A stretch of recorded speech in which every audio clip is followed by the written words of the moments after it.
Hello गाइजहरू, आज म तपाईहरुलाई मेरो फुलबारीको भिजिट गराउन गइरहेको छु। कृपया राम्रो छ कि नराम्रो छ कमेन्ट गरेर भनिदिनु होला।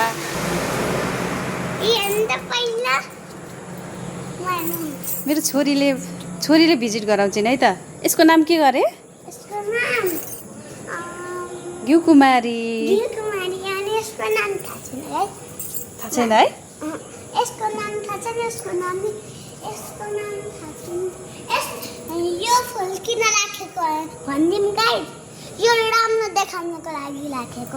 यो टिप्दिन यस्तो भाँचिन्छ के यस्तो घुमाइ यस्तो भाँच्न पर्छ। अनि यो चाहिँ मलाई यस्तो यता हाल्नु त गाइस। भयो के? यता हाल्नु त। अनि यो हेर्नु गाइस, यसको त प्याड मात्रै छ। यता हाल्नु गाइस, यो कति राम्रो छ है गाइस। यो पसन्द हो कि तिनीहरू दुईटा। अनि ऊ त्यो डेकोरेसन गरेको मलाई लास्ट पसन्द छ। By guys. By by. By guys.